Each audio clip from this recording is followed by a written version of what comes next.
17 फरवरी के दिन बांग्लादेश की राजधानी ढाका में तारिक रहमान की ताजपोशी होनी है, जिसमें 12 फरवरी को बांग्लादेश की राजधानी ढाका में जो चुनाव हुए थे उसके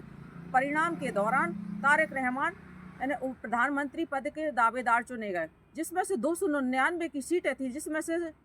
212 बीएनपी यानी अध्यक्ष के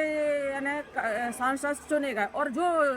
जमाती इस्लामी है उसमें कम से कम 50 से 60 के करीब आ गई, जो कट्टरपंथी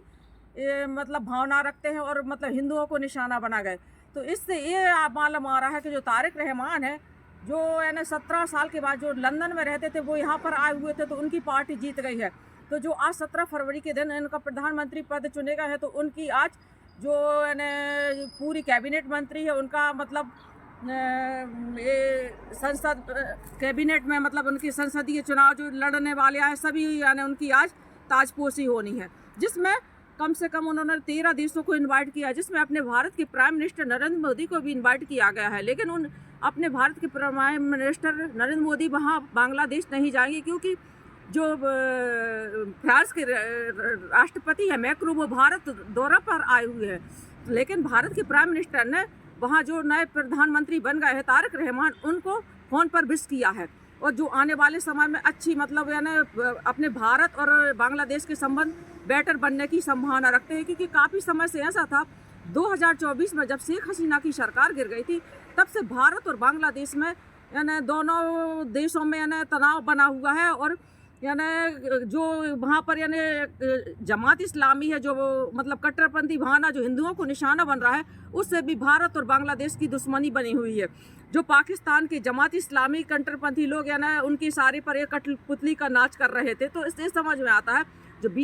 तारिक रहमान 17 साल से लंदन में रह रहे थे, जो भ्रष्टाचार के उन पर आरोप लगे हुए थे, तो इस कारण से उन पर कई यानी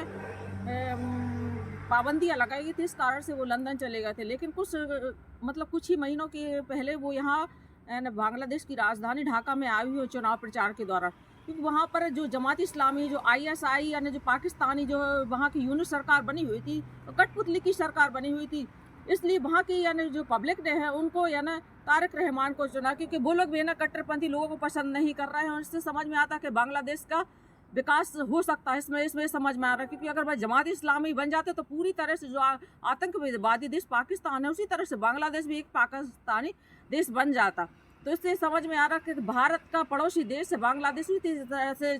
चीन भी भारत का पड़ोसी देश है, नेपाल की सीमा भी भारत से लगी हुई, उसी तरह से बांग्लादेश की भी लगी हुई। तो उन्होंने चीन नेपाल के जो कई राष्ट्राध्यक्ष हैं, कम से कम 13 राष्ट्राध्यक्षों को बुलाया गया है। तो जो अपने भारत के प्राइम मिनिस्टर वो यानी इसमें नहीं गए, जो अपने भारत की तरफ से यानी वहाँ पर जो है इसमें भाग लेने गए हुए, उसमें अपने जो ओम स्पीकर लोकसभा अध्यक्ष है जो ओम बिरला, वो इसमें शामिल होंगे। और अपने विदेश मंत्री जयशंकर भी जाने की उम्मीद हो सकती है, या ना भी जाए हो, ये भी हो सकता है। तो इससे समझ में आ रहा है कि अपने प्राइम मिनिस्टर ने तारिक रहमान से जो फ़ोन पे बात की है, तो उनने भी अच्छी तरह से अपने जो हिंदू लोग वहाँ पर रह के अल्पसंख्यक लोग हैं उनको निशाना नहीं बनाया जाएगा, क्योंकि वो भी चाहते हैं कि बांग्लादेश की जो इकोनॉमी की गिर चुकी है, तो उससे उनकी भारत से बेटर संबंध बनाएंगे तो उनसे उनका रास्ता अच्छा बनेगा। उसी तरह से जो उनके तारिक रहमान है जो उनके सलाहकार हैं, लेकिन वो भारत के खिलाफ कबीर है, वो गलत संदेश दे रहा है। उनका ये कहना है कि जो सिंधु जल समझौती है उस पर खुलकर बोल रहा है, भारत को दोष दे रहा है कि जिस तरह से भारत बांग्लादेश में जब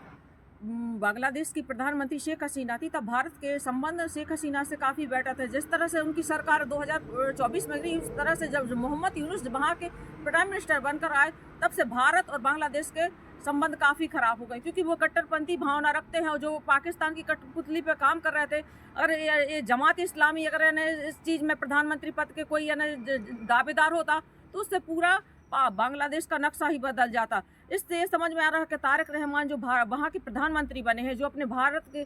जब वहाँ जो हिंदुओं को अभी कुछ ही दिन पहले जो मतलब निशाना बनाया कर जो दीपी नाम की युवक की थी, उसकी सरेआम हत्या कर दी गई थी। तो ये होता है समझ में कि भारत के लिए हिंदू जो रह रहे हैं अल्पसंख्यक लोग, उनको निशाना न बनाया जाए। तो इससे इस बात पर बात हो सकती है। हाँ, तारिक रहमान का लेकिन ये कहना है कि इस पर हिंदुओं को निशाना नहीं बनाया जाएगा, हम सभी एक समान रहेंगे। और जो अगर यूनिट सरकार बनी रहती तो पाकिस्तान है ना उस पर निशाना बना रहता और है ना अपने इशारों पे नचवाता। उसी तरह से जिस तरह से चीन की यानी वो चीन की यानी नीचे यानी दबा रहता पाकिस्तान, उसी तरह से बांग्लादेश को है ना पाकिस्तान दबाना चाहता था। लेकिन वहाँ की पब्लिक इतनी समझदार है, उन्होंने कट्टरपंथी भावना को अलग कर दिया और जो आतंकवादी घटनाएं घट रही थी उसको अलग करके इनको यानी प्राइम मिनिस्टर पद की कुर्सी पे बैठाया है कि इससे बांग्लादेश की स्थिति काफ़ी मजबूत बनेगी। जो तारिक रहमान है, पहले उनकी माँ है, वो भी यानी राष्ट्रपति पद रह चुकी, जो खालिदा जिया है, जो उनका भी कभी कुछ ही समय पहले जो निधन हो गया है, अब ये यहाँ के प्रधानमंत्री बन गए हैं। तो देखते हैं कि ये अपने बांग्लादेश की यानी जो मतलब कैबिनेट मंत्रियों के साथ सांसदों में जो मतलब ताजपोशी हो रही है, तो उन्होंने ये निर्णय बोला है कि पहले मैं अपने अंतर्राष्ट्रीय स्तर पर अपने संबंध मजबूत करूंगा और अपनी जो भारत से यानी जो रिश्ता है उसको भी अपने बांग्लादेश की इकोनॉमी को बेहतर करने में भी प्रयास करेंगे। और जिस तरह से यानी शेख हसीना को यानी वहाँ के कट्टरपंथी लोगों ने इस तरह से की घटनाएं दी थी, जो वहाँ की बांग्लादेश की पूर्व प्रधानमंत्री शेख हसीना है, वो अभी भारत में शरण ली हुई। इससे ये समझ में आ रहा है कि तारिक रहमान प्रधानमंत्री पद बन जाने के बाद शेख हसीना को वहाँ अपने बांग्लादेश जाने का मौका मिलेगा कि वो अपने देश को जा सकती है। उन्होंने ये बोला है कि हाँ, लेकिन जो शेख हसीना की जो पार्टी थी उन पर प्रतिबंध लगा हुआ है, इस कारण से वो इस बार इस चुनाव को नहीं लड़ पाई थी। तो हाँ, इससे भारत और बांग्लादेश के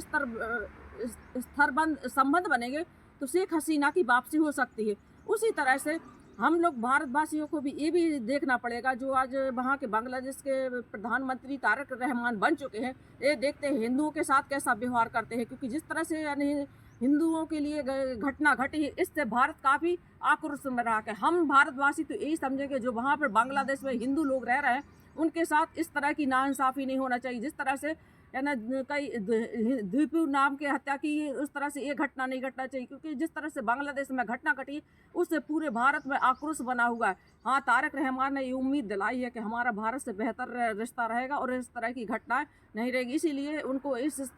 पद पर आने के लिए वहाँ की जनता ने बीएनपी कार्यकर्ता को चुना है, जिससे उनकी देश की विकास स्थिरता बनी रहे और भारत से अच्छे बेहतर संबंध बने रहे। हमारे देश के लिए काफ़ी खुशी की बात है कि इस तरह के प्रधानमंत्री यानी जो भारत से यानी संबंध अच्छे बेहतर बना रखना चाहते हैं, तो हमारे देश के हित में होना चाहिए। जय हिंद, जय।